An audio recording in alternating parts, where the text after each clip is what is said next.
ومصليا اما بعد. جناب صدر اور معزز حاضرین، سرور دو عالم، وجہ تخلیق کائنات، بحر رحمت، شافی امت، منتقائے بروج سعادت، جناب محمد رسول اللہ صلی اللہ علیہ وسلم کا دشمنوں اور بیگانوں کے ساتھ جو رویہ تھا، اس کے کچھ نمونے ظلم اور ستم کا شکار اس معاشرے کے سامنے رکھنا چاہتا ہوں. جناب والا، حضرت جس طرح اظہار و قربانی، تحمل و بردباری، تواضع و انکساری میں اپنی مثال آپ ہیں، اسی طرح شجاعت و بہادری، استقلال و ثابت قدمی، وقار و تمکنت میں بھی آپ کی نظیر نہیں. آپ نے خوش قلبی، زندہ دلی، شگفتہ مزاجی، صدق و صفا، شرم و حیا، صبر و شکر، رحم و کرم اور عفو درگزر کا جو نمونہ انسانیت کے سامنے پیش کیا، وہ تاریخ کے صفات کی زینت بنانے کے لیے نہیں بلکہ عمل کرنے کے لیے. جناب والا، طائف کے منظر نامے پر نظر دوڑائیے. کچھ کم وقت آپ پر جملے کس رہے ہیں، کچھ اوباش سراپا رحمت پر پتھر برسا رہے ہیں.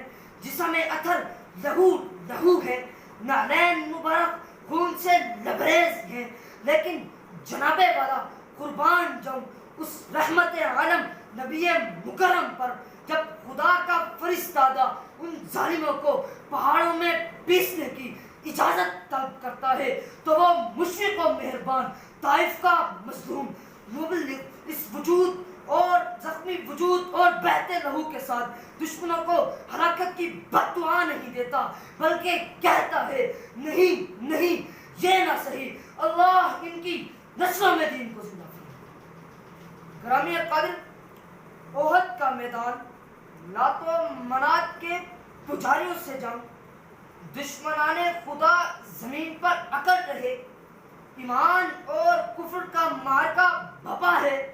ایک شکل کا سرکار دو عالم پر حملہ، چہرے انور زخمی، خود کے دو حلقے رخسار مبارک میں گھس جاتے ہیں، دندان مبارک سے خون جاری ہے، درد و کرب سے بے چین ہے. صحابہ کرام عرض کرتے ہیں، یا رسول اللہ، کاش کاش آپ ان بدبختوں کے لیے بد دعا فرما دیتے تاکہ یہ اپنے انجام کو پہنچ جائیے.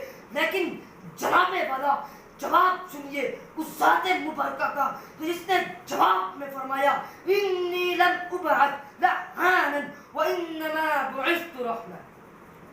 جناب صدر، عفو و درگزر کی ایک ناقابل یقین مثال مجھے فتح مکہ کے موقع پر نظر آتی ہے.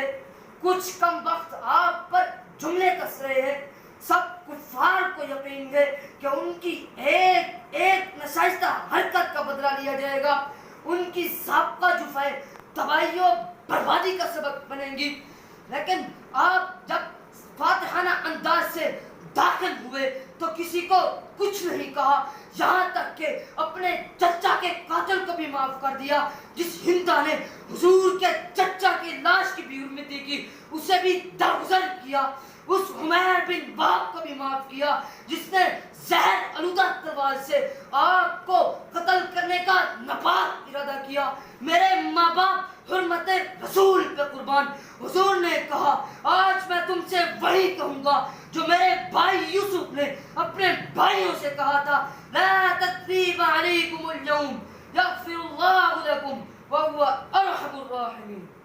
آخر میں اتنا کہنا چاہوں گا، چوما ہے قدسیوں نے تیرے آستانے کو، تھامی ہے آسمانے جھک کر تیری رکاب، شایع ہے تجھ کو سرور کونین کا خطاب، نازا ہے تجھ پہ رحمت درین کا خطاب، نازا ہے تجھ پہ رحمت درین کا خطاب. آپ کی سماعتوں کا شکریہ.